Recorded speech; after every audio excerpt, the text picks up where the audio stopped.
So today it's Saturday 15th of August. I've got a lovely video for you guys today. A few new things. Got a CX-5 there. Got full focus there. Got a rear axle going to talk about, and some welding on a Bongo. Got a few new things going on, a few new cars. The brown mocha is sold and gone. Part exchange is in. We've got an engine for the Focus Estate in the corner here. So that's soon to be done. Got a nice engine for that. That's going to go straight in there. What else we got going on? I think Audi and the Mocha and all that were covered on the last video. Yard's still looking clean. Might do a once over on the cars, a little bit dusty, but they're all still clean. What have we had that's new here? I had a few bites on the Corsa this week. No one keen enough to put a deposit down. What else have we had going on? Qashqai bonnet's been painted, pretty sure I covered that. Mocha's in, Audi's here. Haven't had no bites on the Mocha or the Audi yet. Bought the Mocha specifically for a customer, and they left a 10-digit phone number. Phone numbers are 11 digits, so they wrote it down themselves. What else we got going on? We got a few things happening. We got this nice CX-7. This has just come out of Mazda main dealership, and it has been sold as scrap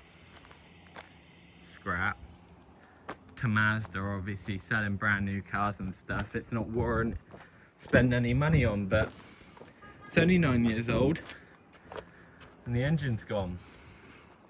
Now, it's quite a nice car, to be fair, and if you know much about these, you see that badge and know that it's trouble.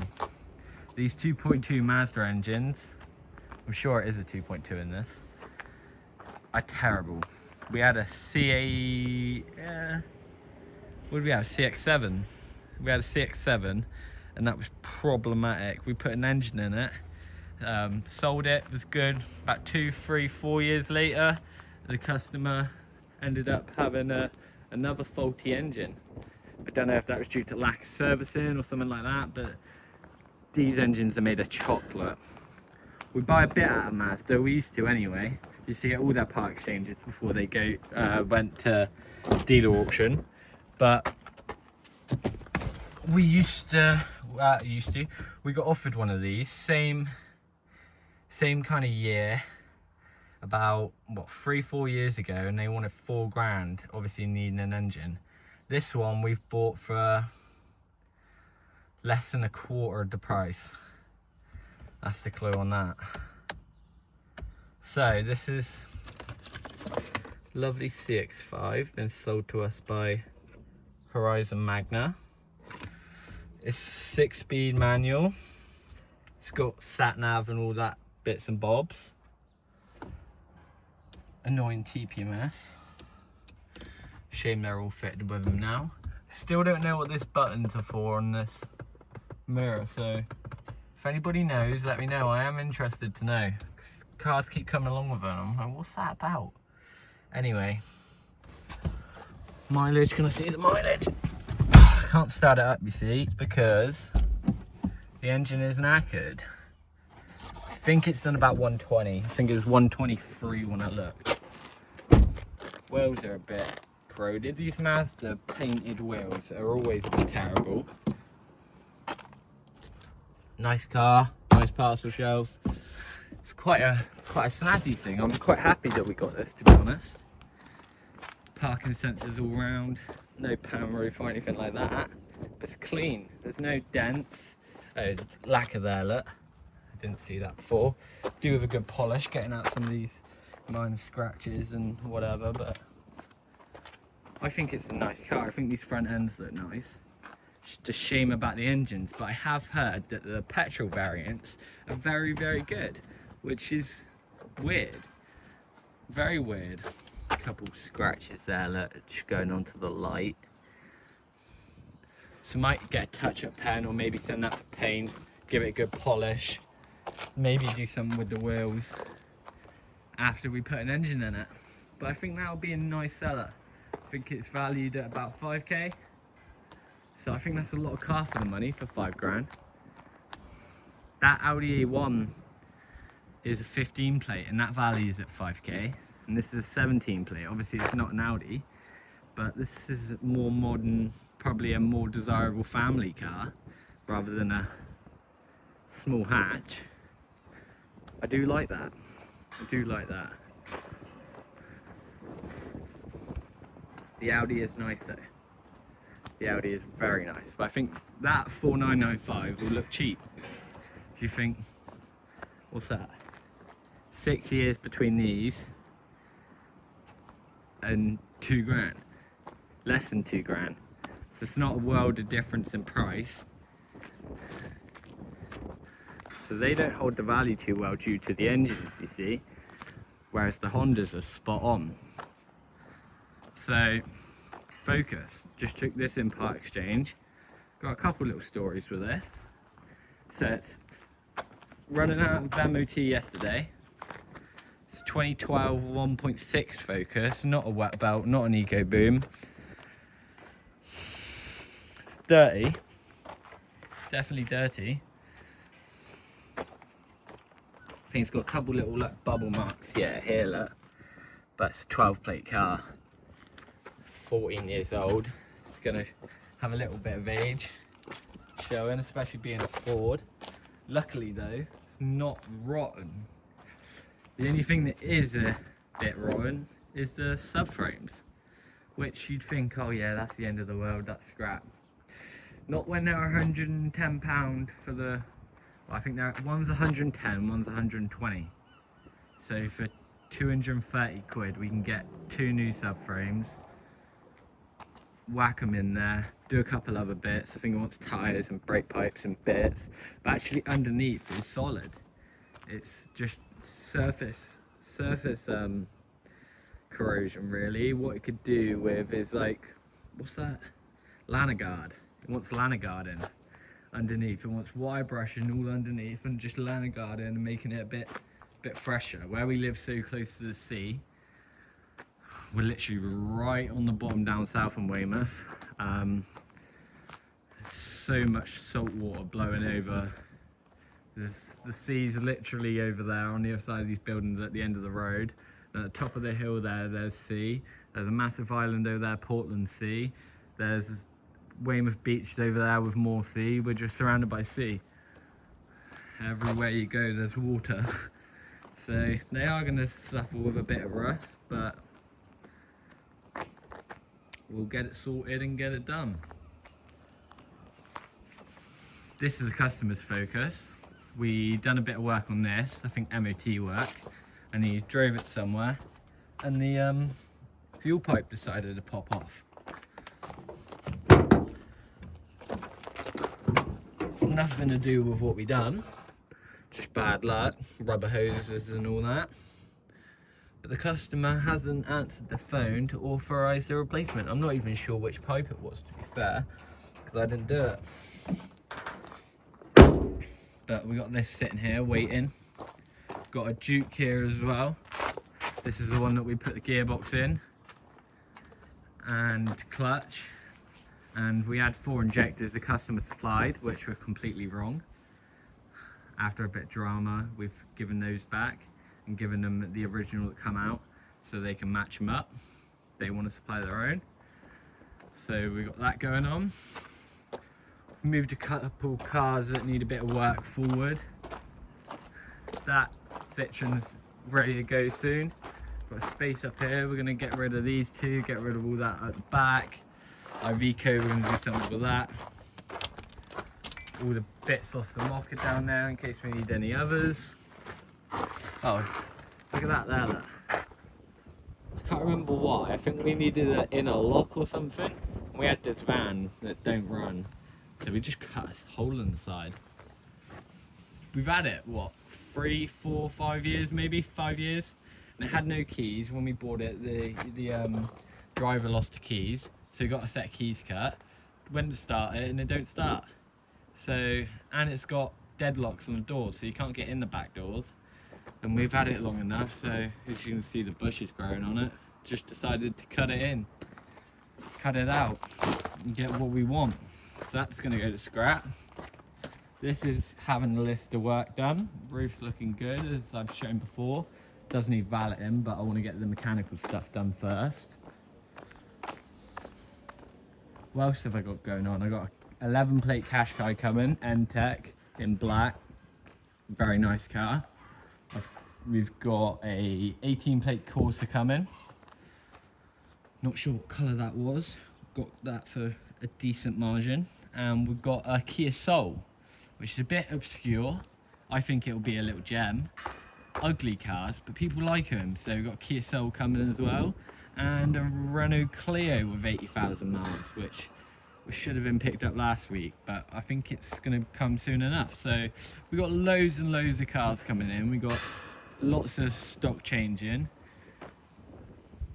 That's the customer's transport that's due to go. Just trying to see what else I can cover. It's been a little bit quiet this week, to be honest. A little bit quiet, but to give us time to do other stuff. We've got the Swift going through MOT prep. You'll love this. So, got a Auris there. Come in with a bent wheel. And I'll show you why. Axle snapped. She's a peach. Just riddled with holes, look. Riddled with holes. Where's the other hole?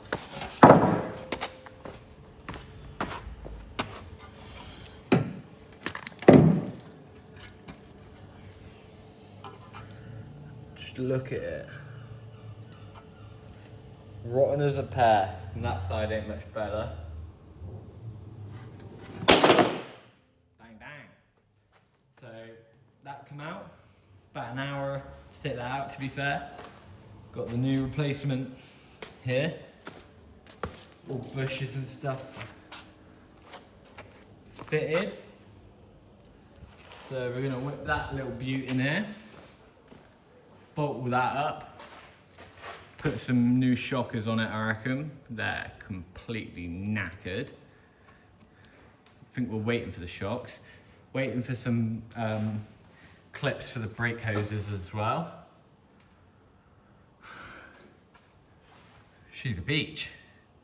Don't know how when someone didn't fit this exhaust, they didn't notice the I thought that was a hole then. No, it's just where the axle sits in. Yeah, how they didn't notice that is beyond me. Must have been like it for a little while. I don't think there's much else. It's crusty. It's definitely crusty. It's definitely rotten. These old Japanese cars are known for it.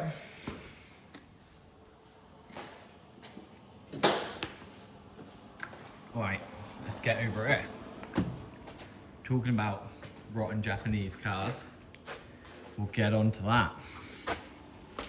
So I got this C220 before we get there. Now this has come in for engine management light and a cruise control light. So, looks a little bit crazy. First of all, when scanning it, scanned it with 2 scanners and found that the engine management, engine control module, BSI and ABS module and various other modules weren't connecting. The only thing it connected to was door modules, a couple body modules and the AC, which was a bit weird. So first of all, we found that the backing of this clip was like loose fitted and weren't sure if that was all the way in, but it is. So we knew something was kind of wrong with this. So we started testing everything, making sure we were going down the right route. And this is where we found that we had a broken relay, which is in the boot. This relay had shorted out, which I might even be able to put on the relay tester and show you. Where is it? Where is she? So,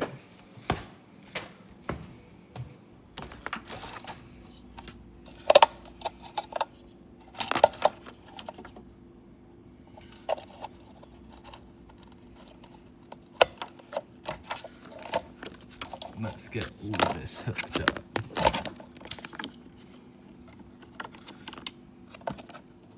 If you're tuning out at this moment, I'm sorry for boring you, but I just want to show you. So, relay in, test, dead. Don't know if you can see, that's a red light. You can just kind of see the bottom there. If it goes green and starts clicking, it's good. So that relay is dead. So, put another relay in there, a good relay, out the rest of the fuse box. And still nothing. So tested the pins and found that pin 30, whichever one 30, which would be this one here on that one. No, that one I'm pretty sure. In, out, signal, pretty sure. So no power going in, which we've then put power in here by joining power from here to there with the relay in it, and it blew this fuse. So then we put a little one of these on here. Got a couple of different like variants of kit, and it just kept blowing. So we're like, okay, that's fine. And after some more investigation, we managed to prove that this fuse box, as Mercedes called it, SAM unit, is faulty. So these are coded to the car. This is a part number there. It's a Bosch unit. We need to get a replacement and get it cloned to fit this, or repair this unit, which is going to be a ball ache. And they're not cheap, but they're between 200 and 400 quid.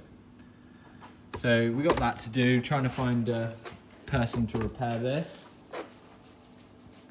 And I should have said, that fuse, the one that blew, this one, powers nearly every one of these pins, I think, except for one up here, two down here, and one here. All the others run off this fuse. So where it kept blowing them, we knew it was kind of the SAM unit itself, not the wiring. So we got all the wires, all the plug wiring matches what it needs to be. So we're gonna get that repaired. Now, we got this Bongo, lovely customer of ours. It's an N-Reg Bongo, so she's a little bit old. And she had MOT yesterday, day before, and it's riddled with holes. So we got one hole here, 1, 2, 3, 4, 5, 6. There's one up on the battery tray, so that makes 7. Let's have a look around this side. 8, 9.